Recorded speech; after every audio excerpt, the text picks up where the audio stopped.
Welcome to Production Plus. I'm Sue Ann Taylor, and today I have the great and famous Tommy Ford with me talking about his new film.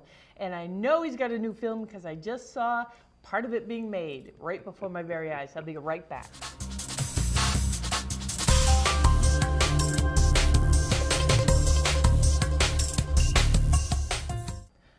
Welcome back. I'm Sue Ann Taylor. Production Plus is the show that kind of breaks down what's going on in the production community here in the greater Atlanta area every week. Today we have Tommy Ford, who's making yet another movie. And welcome, sir. Thank you. Thank you very much. Thank you for joining us. I'm excited about being here. Tell me about your latest film. Then we'll get into your previous film. All right. My latest film is a film called Switching Lanes. It's a company called Ty Scott, which is the largest gospel label, larger and the oldest gospel label, and they produced two previous films called by an artist by the name of Dietrich Haddon. And they did his first two films, and this is their third film, and it's really, really a wonderful story. It's about running track, and that's why they call it Switching Lanes, the story of a set of twins who were kidnapped at the age of 3. And 13 years later, they befriend one another and become great friends, not knowing that they're sisters. So it's a really wonderful story. Was it based on a true story by any chance? This particular story wasn't based on a true story, but there have been very similar stories, even since we started production, that had the exact identical scenario. And we saw in the news, it's like, this is our story. But this one is a little interesting, has a little interesting twist that I care not to share with you this time. Okay, we understand the holding that back. Yeah. But twins are an interesting subject always. Absolutely. They are, my mother-in-law is a 92-year-old twin. Wow. She and her twin sister are still alive. That's and amazing. they grew up together, but they can show up having not seen each other for 10 years and show up at the same wedding in the same dress. No coordination whatsoever. I'm telling you the truth. Hilarious. It's a phenomenon with twins. They're also incredibly competitive all the time. So the idea that you'd have twins separated at birth competing is a great idea. Particularly because they both are the best in their particular divisions, so they know that they have to go head to head, and learning those similarities was really amazing, particularly in this instance because they've really become best friends, which we thought was very interesting. When the original writer wrote the script I believe at the age of 16. Yes, and a wonderful story. Her name is Raven Magwood, and it was rewritten by my writing partner, a lady by the name of Susan Sojourner Collier, who's an Emmy-nominated writer, wrote with the soaps and all those things. So we had to come back and rewrite the story, and came up with a really wonderful, wonderful story. Great cast. Okay, Tell me about the cast. I'm a director, but acting is what I've been doing most of my life. My first film was Harlem Nights in 1989 with Eddie Murphy, Red Fox, and Richard Pryor. And there was a scene where the bad guy tells Danny Aiello and his henchmen that I want my character's name was Tommy Smalls, and I want you to kill Tommy Smalls. I want you to cut up from here to here. I remember that. Yeah, so in the scene, they get in the elevator and knock me out, and there's a bullet hole in my head, and the guy says, yeah, but Bugsy said to cut his throat. Well, I'm already dead with a hole in my head, and he says, well, cut it. Well, that guy is by the name, an actor by the name Bugsy, who played Bugsy, who was the big boss, Bugsy Calhoun. The big boss was Michael Lerner, and Michael Lerner is in the film, and we have Marla Maples, who's Donald Trump's ex-wife in the film, Terry J. Vaughn from the Steve Harvey Show, Kim Fields, just a lot of really, really wonderful, wonderful talent. The two leads are wonderful young actress. Victoria actually did a movie called Raising Izzy for Uplifting. And then another one, Jamila. Just talent is really a lot of new, fresh, wonderful talent. And then Angie Stone and Kenny Lattimore, a bunch of folk who are just really a delight to work with. So the characters that are playing twins, is it two girls or? Two girls. Two girls. Yes. Okay. Yes. And they're not twins? No. No. They're not sisters and not related. Okay.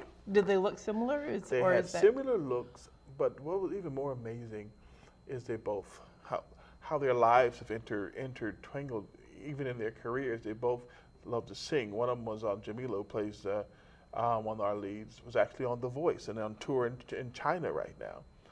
But they both have the same vocal coaches and have many, so their lives have intertwined many times, similar to what happens in our movies. So we thought that was very exciting as well. Interesting. How many movies have you made since you stopped?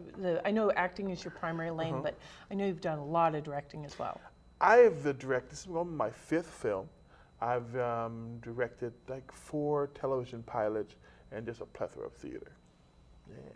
So this is a fun, interesting component, where as an actor, I'm preparing to be the best actor I can, to make sure that my character brings to the table all that I could bring to the table. But as a director, I'm looking at the whole table, so it's not just about me anymore. It's really about putting what's best for this piece, and bringing all the team together for this common goal, and that's what makes this so challenging and so exciting for me. But having grown up, I mean, how old were you when you started acting? Well, I didn't start I wanted to be an actor as a child, but my parents like, until you finish school, and until you go to college, you're better act like a good student and go in there and study your homework. So I started off with theater because it didn't interrupt with television. So I did my first professional play when I was 16 years old, and my first film was that I finished Fine Arts Acting Department at USC, University of Southern California, was immediately. Harlem Nights is my first film right out of college. So I've been doing this about 25 years now. About 25 years. Yes, ma'am. But don't you think that all of those years' experience is what makes you a really good director? Absolutely. Because you have empathy for every aspect of it. And I also, as an actor, I understand the process. I understand the process as an actor of how to go from these words to a living soul. And then by having the opportunity to work with so many directors, I know the difference between a great director, a poor director, and someone who's just there with a title. So it's almost like the process of elimination. It becomes, I always wondered why my dad is so much easier with my children than he was with me. And he says, simple, son, I didn't know what the heck I was doing. There was no book that showed me how to be a daddy. I learned from experience. So by the process of fatherhood, there was a natural maturation that took place, so I was able to assess what worked, what didn't work, and so there's no pressure to perform now. I am dad now. Before, I was just becoming dad. And I think the same process happened as artists. The more experience we have, we're starting off with, I'm going to be an actor. I'm going to be a director. I'm fisting to be a filmmaker. And by the more experience we get, that's who we are. We breathe it. We don't have to act and pretend as though we won. We understand the process. And it's a natural maturation. So we don't have the pressures of a first-time filmmaker who's going, okay, I got to make sure everything's right. I got to control everything. And we're so busy trying not to make mistakes that we often lose the freshness of being creative and allowing other folks to bring out their gifts.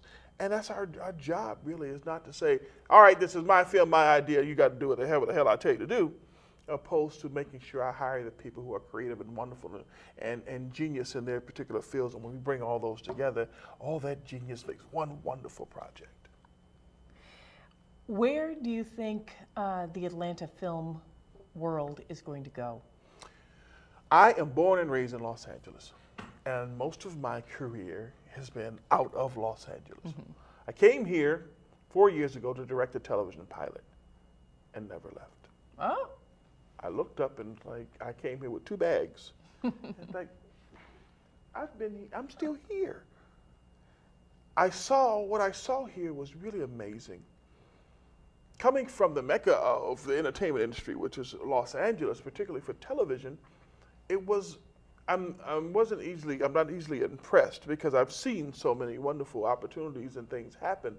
But one of the things I loved about Atlanta was the hunger, people who are hungry to do great work, not just to be stars. And there's a difference. If I am coming to work just to get a check, that's why we go through the restaurant and we read the waitresses and cashiers, the nasty, stinky attitudes, because they're just there to get a check. But when you're there because you care about your work, when I care about creating good work, when I care about working with wonderful artists, when I care about telling great stories, it changes the whole formula to this industry. And I saw that here in Atlanta. people who wasn't about, oh, I got to wait for my agent to call, or how much money am I making. There are people who are talented and hungry to do good work. That's what's attractive to me about this Atlanta market, is you run into many wonderfully talented artists who are hungry to do good work. And I think that is the start of something very brilliant. To be able to do one, to make sure that I'm in it for the right reason. I'm not here just to make a dollar or here just to make my name so everyone can know my name, but I want to be able to make a wonderful project. So I think because Atlanta is giving birth to so many wonderful opportunities, the people who are already talented were here already. So talent, that great talent, merged with a wonderful opportunity is going to make this place become a mecca in this industry, I believe, for entertainment. What do you think it's going to do for opportunities for African American directors, actors, everything? Well, I think history will tell. This summer, one of the biggest hits of the summer was The Butler. Mm-hmm. Lee Daniels, The Butler. Why is that important to me? My first manager in this industry was Lee Daniels. He started off as a casting director, and I was one of his very first clients. He started me off in this industry. Independent filmmaker who had a vision, and merged that vision, that talent, with an opportunity. It didn't help to have two of the biggest stars on the planet with Oprah Winfrey and Forrest Whitaker. However, to know that this, you look at the credits roll and you see producer after producer after producer after producer after producer, let you know how many that it was an independent film. Mm-hmm. But most importantly, what is said to the industry is it's not just about having this huge studio behind you, but again, when you have lots of talent, merged with great opportunity. We also had just last week 2 other faith-based films come out. A week or two before that, we had another film come out called Baggage Claim with David Talbert, who another director and producer I've worked with before in the theater industry. So I think what is happening when I say history, when we just look at just what has happened in the last few months, to have had at least 5 black films, not only just to come out in theater, theatrical releases, is dynamic. You go to Walmart, you see black films coming all the time in DVD markets. Mm-hmm. The industry is flooded with DVDs. But what they have shown us in the last few weeks and few months particularly is that it's never too big to dream, that there is still hope, that we can show that there are talented writers and directors and producers and all the folk behind the camera who of African American descent who can still make a contribution to this industry. So I don't think it's ever been a question about being black folk who being talented. Mm-hmm. The question is always, does that talent resonate into money? Can the box office be a reflection of how talented these folk are on the screen? I think folk got really nervous with Red Tails when they had this film with the black film, predominantly black cast, but didn't make the money that they expected.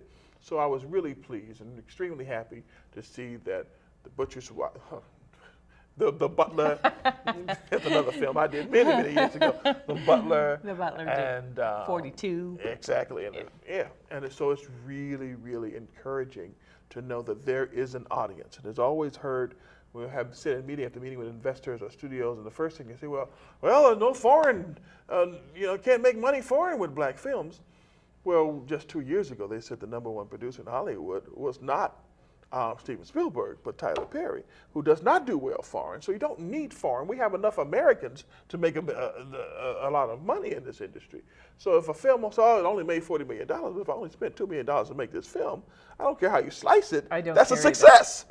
Without a doubt. I often tell people, they go, oh, well, it didn't make any money. It's like, I really need that broken down. Absolutely. Okay, because your no money and my no money, my no money is no money. Absolutely. $11 in a checkbook would be no money for me. No money. Your no money is probably you only made $2 million. Absolutely.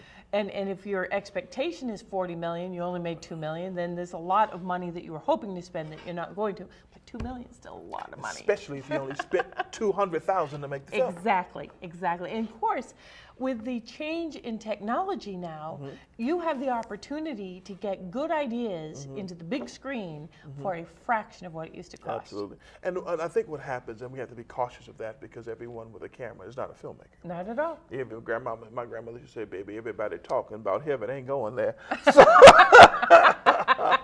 So the advantage of the technology today is that wonderful filmmakers with great ideas and writers and actors and producers can finally have an opportunity at an affordable price to make a masterpiece. But unfortunately, what happens is anybody who has a checkbook can go get a camera and point it in a direction and say, I have a film. No, you have a camera and you videotape some stuff. Amen. Right. Sure. But everybody talking about heaven ain't going there. That's it. Well, you know, I panicked. I've been in this business 33 years, and I panicked when VHS came out, and then it was available to everybody, and you know, no one will need me anymore. And actually, what happened is fools with cameras made me a much more successful producer. Absolutely. Because now I had better benchmarks out there. It's like, to this day, you know, it gets. Then the next fright was when Final Cut came out, and everybody could be an editor. Everybody. However, everybody is not an editor. Absolutely. So I do think that these tools, and especially in the filmmaking industry, the ability for people to shoot films with the black magic cameras and stuff, and they're not going broke doing it. Absolutely. Means that a lot more opportunity to make films will come out. So let me ask you, you did bring me a trailer of your new film, right? No, I didn't. It was stolen from me, and I think you guys just... We swiped it. We swiped it. Well, if the guys in the control room could cue that up and let that roll, I think we'd love to see what entirely is going on in Tommy Ford's life here.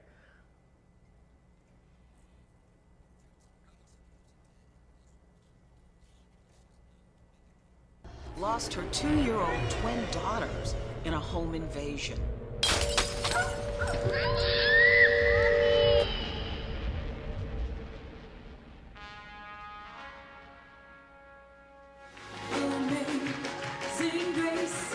My name is Kanisha Johnson, and I live in a southern town called Summerston.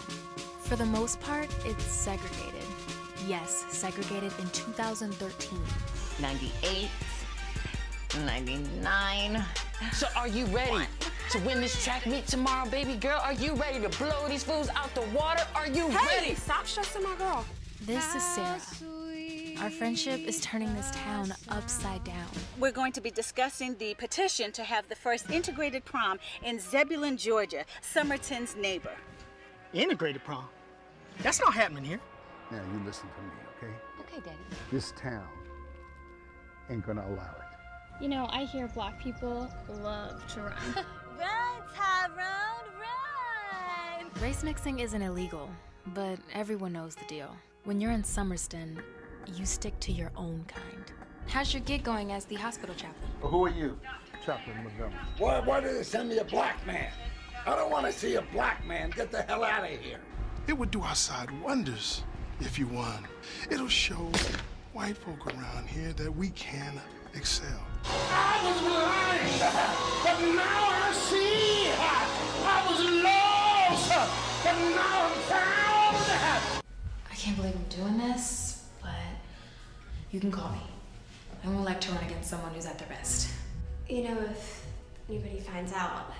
I checked your Facebook page today. Is that true? Are you hanging out with white girls? I deleted 3 very seedy-looking friend requests. There are a lot of crazies in the world, and they prey on beautiful, young, talented girls.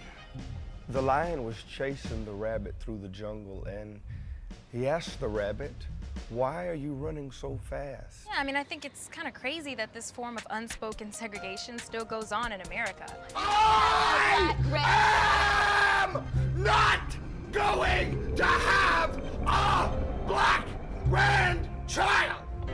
13 years you have been living a lie. Who's been sending you the money? Give me a name now. Muhammad Ali once said, hating people because of their color is wrong. And it doesn't matter which color does the hating. It's just plain wrong. Nice. Awesome.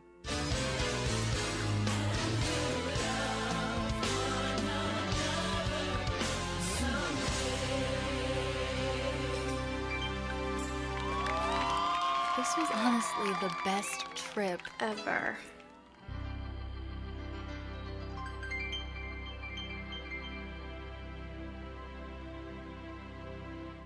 When will it come out? Well, we know there was going to be a 2014 release. We're not sure yet the exact date, but we do know it's going to be a 2014 release. Theatrical release? We don't know. They haven't given us that information yet. They're waiting for us to do our final turn-in. We have some things we have to turn in and fix for them. We got some notes for them, and we'll be doing that in the next couple of weeks. So that's why today, earlier, we were shooting some extra scenes and kind of filling in some things that we got some notes from the studios for. So we'll see what happens. We're excited about it. Well, I saw that our own Makita Brown is in it. Yeah. Atlanta's fabulous little, I think she does the weather. Yes, on, she's the chief meteorologist for CBS. Right. Yeah. Well, she looked fabulous in the film. And did a wonderful job. She really did. She really did. Excellent.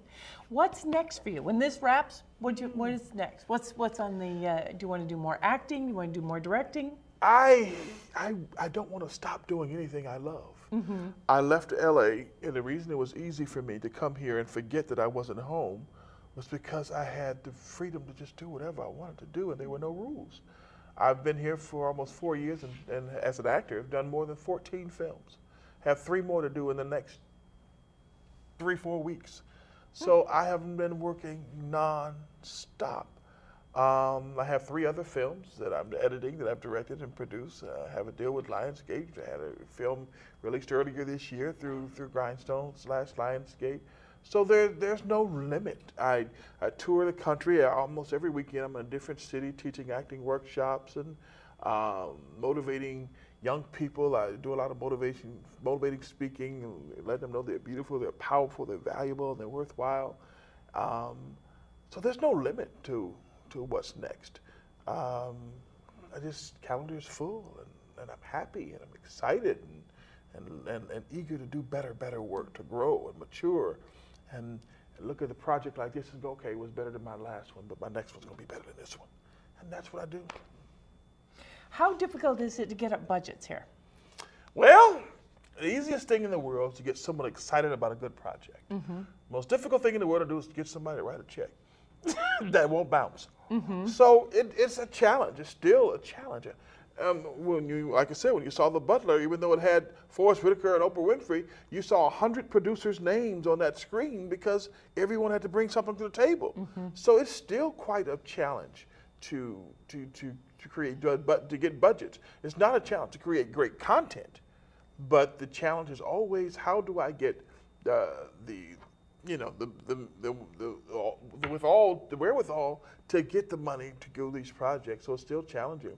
So often I have really amazing projects that I'm still waiting to get funding for. I've had commitments and waiting for the check to be written. Mm-hmm. So it's still a challenge, but I'm still staying busy. Somehow God just finds a way to keep me busy, and I appreciate that. What impact do you think some of the newer distribution veins are going to have on fundraising, such as Netflix and their clones that are popping up everywhere now? You know, it's amazing. I believe when American Idol came out, next thing you knew, everybody had a doggone talent show. Sure. Now actors are being put out of business because reality shows have actually taken over. So my fear is, because anybody can buy a camera and point it, that we're going to flood the industry so badly that people are going to say, okay, I've seen enough of this crap. I'm hoping that really wonderful, rich filmmakers, films come out so that people can have an opportunity to, this is the good part, the opportunity to have a platform to show their art. I believe that that children are our future. No, that's another song. Anyway, I think that it's so. However, it resonated with the whole generation. Hello. You know? But I do believe that it would make great opportunities for great filmmakers. Mm-hmm. But secondly, I just fear and hope that it has taken that the folk who just because you have a camera. Go, study, find out what you're doing with that thing. Don't just take it and point it at someone and say, okay, I have a movie. You still need to find producers who know what they're doing, who can lead you in the right direction. Even if you're new and you're fresh-headed, team up with veterans who can show you how to make the right choices so that we can take advantage of these opportunities and not have these oversaturate the market to say, well, they're not making any money anymore, so let's not bring out the opportunity. And that's what my fear is, that we get focused. Hey, I can do this. But when you go into my doctor's office, I want to see some credentials on the wall. Let me know that you have studied to show yourself approved, that you know what it is that you're doing. And I feel the same way about this industry. As an actor, I've studied. As a filmmaker, I've studied under other filmmakers. So it's so important that we take advantage of the opportunities are there, but be prepared for them and do rich, sound artwork. Excellent. Where do you think the next opportunity is going to come? That's crazy because technology I did a show called The Martin Show. I was on the air. Remember it? Big fan. Appreciate that. And technology, when we did the show, our contract said that we'll get paid on every DVD that gets paid for the rest of our lives. I mean, every VHS for the rest of our lives. Well, no one has VHS anymore. Everything's on DVD. Right. So technology. Or download. Exactly. So where do you come off on a download? Is that like a hole in the contract, or? Well, we saw it cripple the music industry. Yep. So eventually, there's going to be opportunities that's going to open up that we've never even thought of. That we never even, and I'm excited, but afraid at the same time. Sure. Because there's so many revenue streams. But as we know, what is done for good can often be turned around and bite you in your butt. So I don't know the answer to that question. Well, but it's I know interesting technology that you is so mentioned the amazing. music industry because in the crushing of it, because all that got really crushed was the original model. Those young kids like Justin Bieber and Soulja Boy who took it off in another direction are making more money than the Beatles ever dreamed. But the amazing part about that is they started off on a free network, YouTube. Exactly, right. So that's why it's difficult for me to answer that question, what happens next? Because What we don't happens know. next, right. We carry on our hip computers. We carry on our hip instruments that will one day have the capacity to do things we never dreamt of. And They already do. Absolutely. So when you ask a question like, what's happening next? I have no clue what to expect, because as long as we wake up every day, and I tell this people all the time, every day I'm on a journey to uncover, rediscover, or discover something. And as long as we're uncovering, discovering, and recovering, we'll continue to give birth to new ideas and to think about things that our parents and grandparents never dreamed of. It's amazing what we're doing today, the technology today, that our grandparents were not introduced to. However, in that same arena, our grandparents lived longer and were healthier because they did things like had a garden and weren't afraid to work with their hands. They did things like memorize things. We knew phone numbers then. Now I couldn't tell you my mom's number because we're so smart, we're stupid. I completely. Someone said, "Give me your husband's number. I'll tell him that you're on the way." It's like I don't know my husband's It's number. in my phone. I know the old number, but I don't know his cell number. I really don't. We're Comes so up Roy Taylor. smart. That's what it is. We're so smart, we're stupid. And what's scary about technology is so far, we see it in the industry now, where who's reading books anymore? It's all electronic. You go to church and where people don't have Bibles in their hand, they have their cell phones or their iPads. And eventually it's going to come back and affect us somehow in some capacity as artists. We saw it in the music industry. Real musicians are instinct. They now push a button and can get any sound that you want. So we have to make sure as artists that we continue to grow and develop and become creative so that we can't be replaced by a button. think that's very important. I do too. And I thank you so much for being with us. Absolutely. Thank you. And thank you for joining us. And one of the best ways to keep the arts alive is participate by buying the tickets. If you like live music, go to live music venues, buy their records, buy their CDs. That's how it keeps alive. You have to keep a market for it. I'm Sue Ann Taylor with Production Plus. We'll see you next time.